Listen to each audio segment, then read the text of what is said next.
para audiens dan peserta yang hebat. Sebelumnya saya perkenalkan dari pemateri pertama ada Bu Anita. Dengan pemateri kedua ada Bu Kader, Bu Miftah. Dan ada dua perawat hebat dari Puskesmas Rogoturunan, yaitu Bu Vika dan Pak Rizal. Untuk yang lain adalah peserta yang sangat hebat. Untuk selanjutnya bisa dimulai dengan materi yang pertama. Monggo Bu Anita.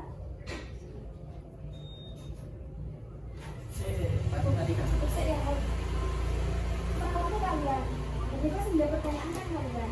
Jawab semua.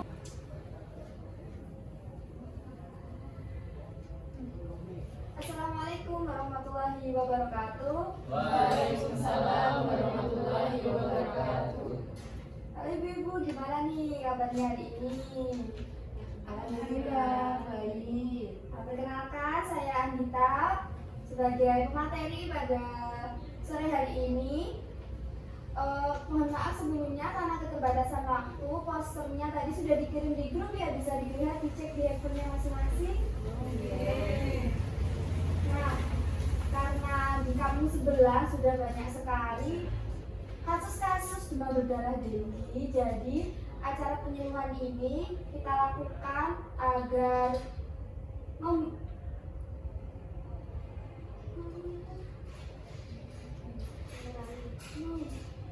antisipasi.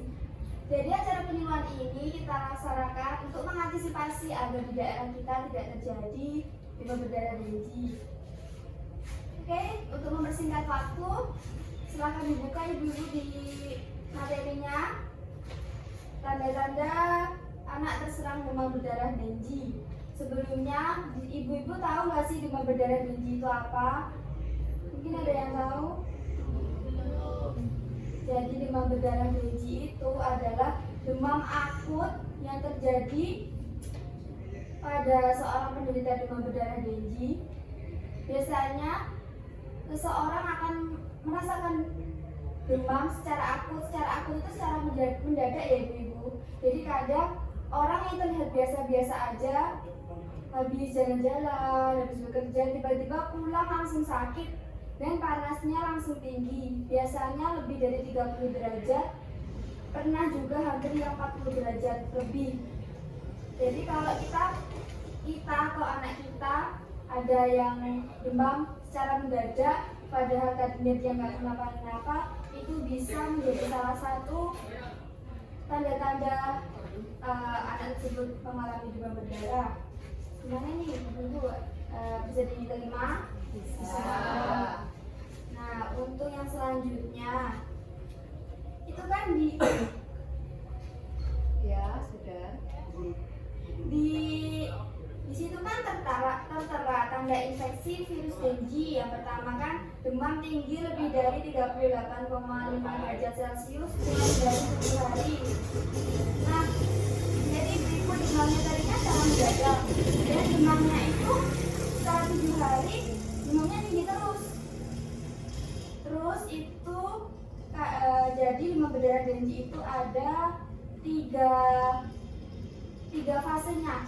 Fase yang pertama itu demam akut, demam tinggi ini, dan fase kedua setelah 1 minggu anak-anak atau kita yang terserang demam itu panasnya akan turun.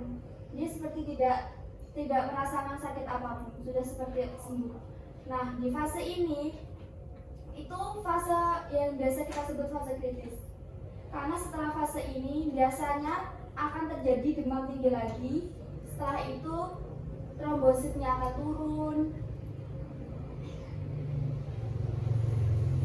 Setelah itu trombositnya akan turun, terjadi kebocoran plasma darah. Biasanya, nah makanya itu kenapa demam berdarah biasanya terdapat bintik-bintik di ruang-ruang di tubuhnya itu. Nah, setelah melewati fase kritis itu, apabila segera ditangani, insya Allah semua akan aman, kita akan sembuh. Nah, apabila kita tidak mengetahui masa-masa kritis ini, banyak sekali kasus anak-anak orang meninggal karena di B. Kan itu karena mereka tidak ngerti, kurang paham gimana sih cara menangani masa-masa kritis ini.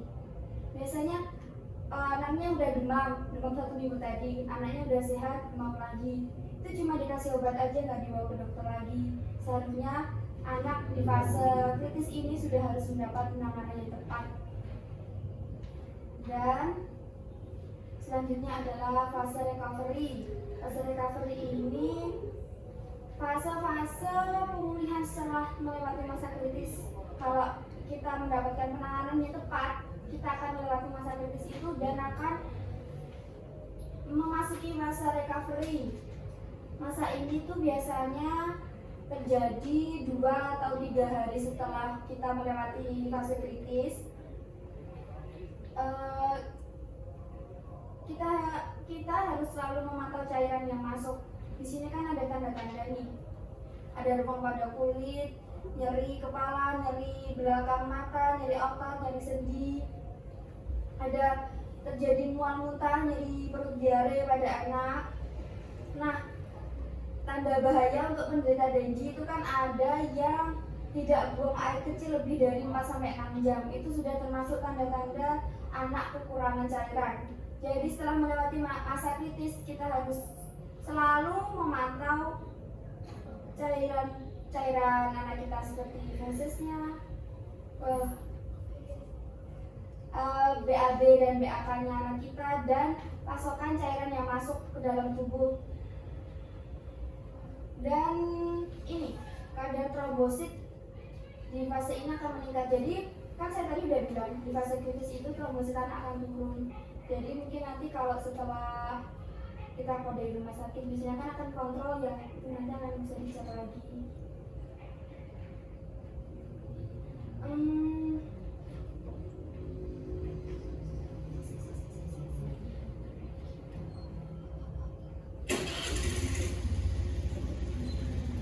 Nah, gini ibu-ibu udah mengerti belum tadi, bisa menangkap apa yang saya bicarakan tentang definisi tanda gejala dan IgG? Ya, sudah. Selanjutnya saya akan menjelaskan gimana sih cara mencegah demam berdarah dengue. Yang pertama, biasanya waktu kecil anak-anak divaksin DBD ya. Anaknya udah divaksin belum ibu-ibu? Sudah. Alhamdulillah ya. Yang kedua yaitu menguras soda wadah air yang biasanya buat bersarang di titik-titik. Kalau bisa mulai sekarang dibersihkan ya rumahnya, jangan sampai ada yang menggenang-genang. Itu nanti bisa untuk tempat perkembangan nyamuk. Selanjutnya yaitu menutup, misalnya menutup semua tempat penampungan air. Biasanya kan kayak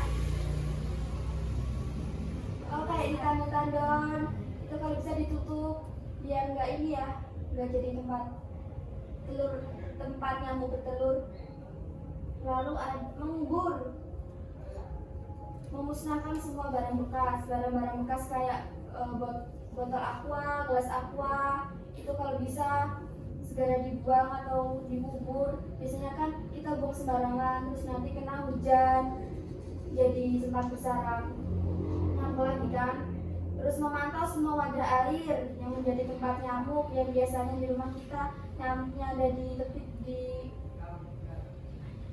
ruang-ruang gelap, di belakang rumah, itu kalau bisa dipantau ya ibu-ibu. Kemudian bubuk larvasida. Jadi nanti setelah selesai acara kami akan memberikan bubuk larvasida. Ini bubuknya yang buat ditaruh di kamar mandi tuh ibu-ibu. Udah pernah kan? Kemudian ada kelambu, kalau bisa di kamarnya dipasang kelambu ya, untuk melindungi diri kita dan anak. Terus tidak menggantung pakaian di dalam rumah. Jangan lupa pakai obat anti nyamuk. Iya. Sekian yang bisa saya sampaikan. Kalau ada pertanyaan nanti mungkin bisa ditanyakan. Terima kasih untuk waktunya. Mohon maaf ada kurang lebihnya. Assalamualaikum warahmatullahi wabarakatuh. Waalaikumsalam warahmatullahi wabarakatuh. Baik ibu-ibu, materi sudah selesai, jadi saya di sini akan membuka sesi baru yaitu sesi tanya jawab. Dari penjelasan materi Bu Agita tadi, dari ibu-ibu mungkin ada yang ingin bertanya? Oh baik, Bu Jessica bisa mengajukan pertanyaannya? Bagaimana cara menangani demam pada anak? Jadi para ibu-ibu juga jawab ini bagaimana kata Bu Jessica cara menangani anak yang demam. Monggo Bu Jessica yang jawab. Cara menanganinya kita bisa melakukan kompres. Yang pertama ini melakukan kompres di area lipatan-lipatan seperti leher, di ketiak, terus di bawah lutut ini. Yang kedua itu kalau panasnya belum turun, mending langsung dibawa ke rumah sakit aja. Dan ibu jangan lupa anaknya dikasih banyak minum air putih biar siapa tahu panasnya itu cepat turun karena kan bolak-balik mengeluarkan urin itu. Jadi Bu Jessica apa jawabannya sudah jelas? Sudah jelas. Baik, terima kasih.